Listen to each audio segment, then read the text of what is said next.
Because in our brains, the way it is structured, there is this little part called the amygdala. But even though it's little, like, do not look down on this thing because it can cause so much.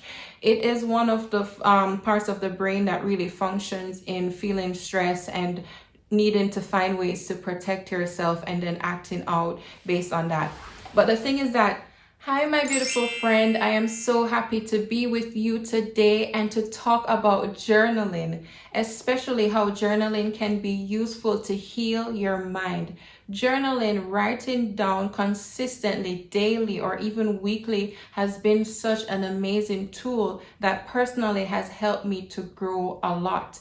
And the truth is that I've only been doing this with this particular method over the past few months. Yet I've seen so much growth within myself that I just wanted to talk about this because it's been so amazing. At the start of this video, or at the time of this video, it's been maybe a couple of months that I've been really trying or actually applying this neuroscience-backed method to help to reflect, to heal my mind, and to just help me to grow in peace and confidence. Therefore, I'm happy to share this with you today. Well, especially today, we're going to be talking about why journaling is useful to heal our minds. And if you want me to do another video talking about the method that you can use to actually heal your mind, let me know. Let me know in the comments below, and I'll work on getting that video to you as well. So something that's really cool and unique and amazing about us as human beings, when you think in comparison to other animals in our world, is that we can come out of our minds, if you will, come beyond the thoughts that we're having and question them. And the reason why this is so unique and important is that it's because of that we don't rely on instincts. Like, we're not just mechanical, just doing things that we have already been wired to do, and then just doing those things or thinking in that way without ever changing. There is a specific word, which I'm sure many of us have heard already, which is rewire. Rewiring is something really specific for us as human beings, and it can be for the good or for the bad. Like, hopefully we want to do it for the good, because if you realize that you've been having some loops within your thoughts where it's constantly just going into the negative, or maybe you haven't even realized it yet, but now you're starting to think about what are some thought patterns that I have that tend to go along the negative direction. You can then pick out those thoughts and question them and wonder if you want to continue down that line, and even start thinking about how you'd want to change them. You can start thinking about or asking whether or not they are true, and then walk or go into the direction that you prefer. And in neuroscience, there's a term, neuroplasticity, where our brains can literally change, and really fast too, right? That's why it's usually said that within 21 days, you can actually start a new habit. So if you want to have new habits in your life that you know are beneficial to you, you can start doing something that you would like to do consecutively for 21 days. And even somewhere within that 21-day window, having done something automatically, or having done something consecutively, I should say, for those days, it starts to become automatic to you. And sometimes we don't even realize that we're doing this. Sometimes even like the things we're doing online with social media, those things are habits that have been formed that we have been doing consistently and not even realizing. So if it is that you have a habit that you would like to break, you can break it. It just means that you need to be intentional for a while until it starts being automatic. And depending for how long it's been too, because this varies somehow, you can still try to do it, or you can do it, consecutively, consistently, until something just shifts within you where you don't have to be as intentional because it's a part of your life. That is the actual line where Atomic Habits, the book, goes, where it's helping you to rewire and to change your habits to form the ones that are beneficial to you. So anyways, why am I speaking so much about patterns and habits and, different things like changing? It's because when you are journaling is a key tool. Well, writing, actually, the habit of writing is such a key tool to help to propel this rewiring even further. Because when you are writing down your thoughts, or even just the way you want to think, or things you'd like to change, it's like you are getting out of yourself, and it's like you're seeing a reflection of your thoughts on paper. It's going even further to see above the thoughts that you're having and to change them. So even beyond 21 days, even just writing for one day, because I know 21 days may seem a little bit scary and I have to recognize that, because for me, I am a person of goals. I like to grab a hold of something and go after it, especially when I see a timeline. That's where my strength lies. But I know that sometimes, like, even just starting something, and thinking that it may need to have a few days or even more for you to see the benefit, like, that can be a bit intimidating. But the good news is that even just writing down for one particular moment helps to establish peace within your body.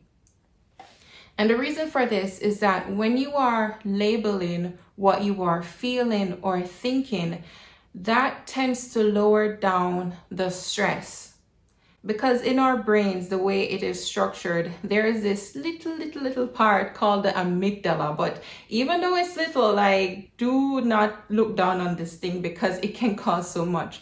It is one of the parts of the brain that really functions in feeling stress and needing to find ways to protect yourself and then acting out based on that. But the thing is that sometimes it feels stress, even if it cannot say why it feels stress, but it will still have those stress reactions, which causes your body to be tense and do things that are for your protection, yet still in some cases is not necessarily for your good. So when you are writing down your emotions, when you are labeling what you feel, you then move from the amygdala, which is for your protection and to feel stress, to the prefrontal cortex. I'm using a lot of scientific terms, but it's just like the part of your brain at the front. So this part is for thinking and to really be logical and think about solutions. And the reason why this is helpful for you is because no matter what you're feeling, if you're not able to label it, it starts to give you more stress than if you're able to focus on what it is and then a solution to help you move forward.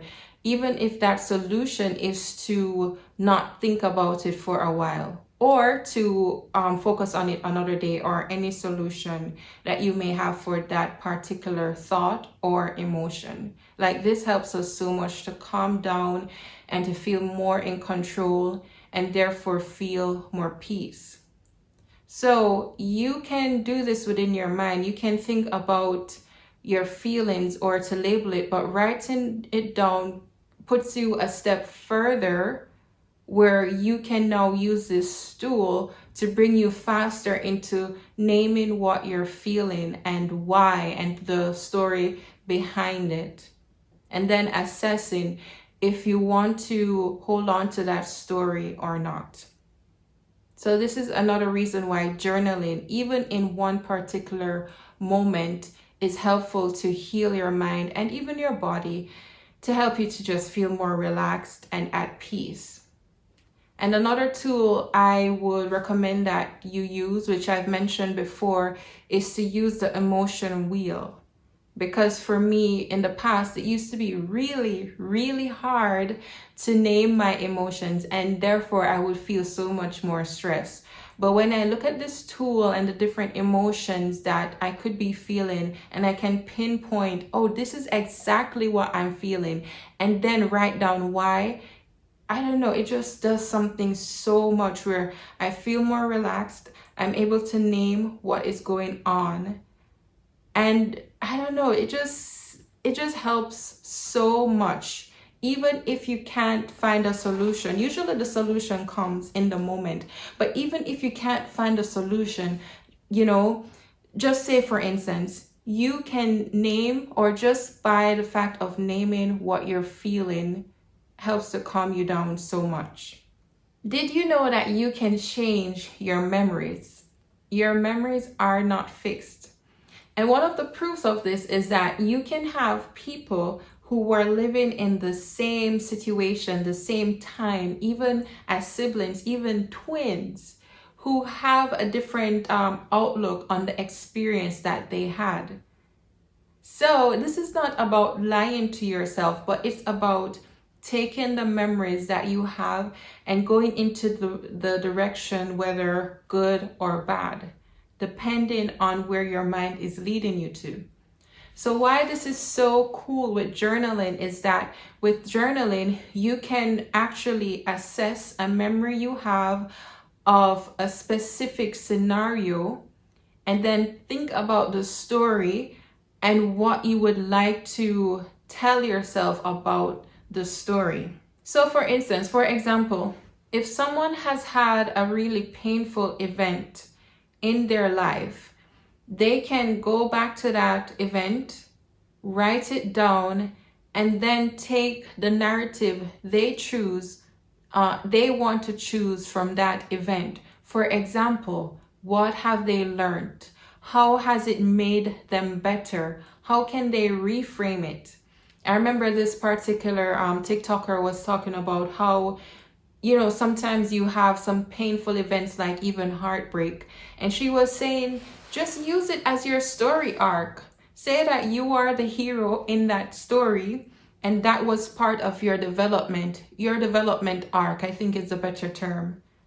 So that person can now choose to have that memory reframed and just thinking of it in the best way possible with truth, because they are now here and they can think about the positives, the things that they have learned from it, how it has worked out for their good, instead of just focusing on the negatives that did happen. They now want to look at the highlights.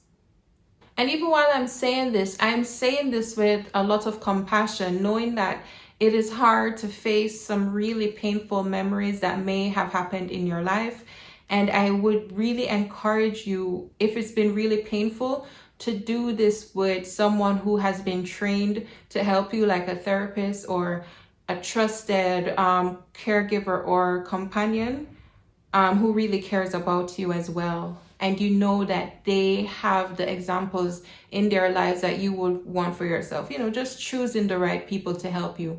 But you can still do this with yourself. And as a believer, if you are a believer, you can truly do this with the help of the Holy Spirit, because He wants to help you and He's the great counselor. But anyways, with writing down your memories, you can help to reframe them. This also helps to protect you from intrusive thoughts, because now you have the story, the narrative that you want from that thought, and it's less likely to come up into your mind like, oh my gosh, this happened. Like, sometimes you're about to go to bed and you remember that embarrassing moment when someone asked you how you're doing and you're just like, thank you. That may or may not have happened to me. But even something like that, you can take it, write down the memory and reframe it. So that's another reason why journaling helps to heal your mind. Something about healing your mind is that it actually shows up in biology. I remember I was reading this book by Dr. Caroline Leaf, a famous neuroscientist, and she was talking about, it's the book Switch on Your Brain, and I'll link it in the description below. Such a good book. I totally recommend it. But she was talking about how they have studied the brain and how neuroplasticity, how the different nerves in the brain are functioning, and even just different things like the proteins and stuff within your brain. So they've discovered that different proteins are formed that are associated with different thoughts and beliefs and actions. So if wherever, or if you're ever thinking like, why does this cycle tend to happen, or this thought pattern is so automatic within me, there's a reason for that. It's based on biology. It's like your mind, your cells expressing itself based on the thoughts and the beliefs that you have. And depending on how strong those are, there are different things that you can do to break them down.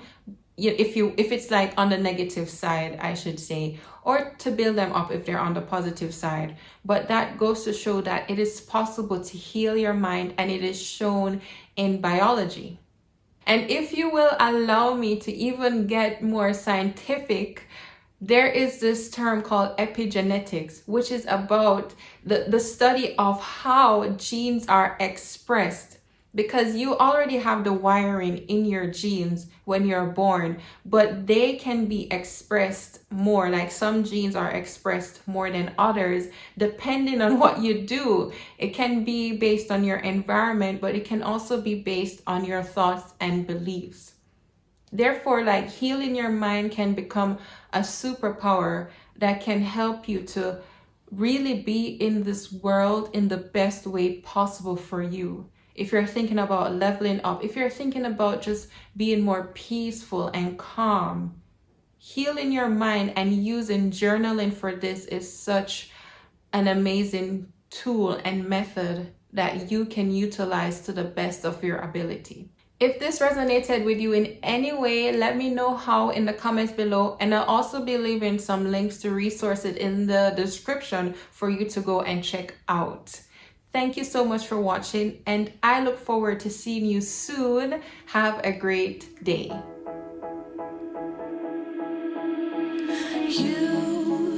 You've been hiding in the shadows way too long. This is so cool. It's really cool. It's really exciting. Always thought that you were weak, but babe, you're wrong. Alright. Nice talking about this. Anyway. Yeah, you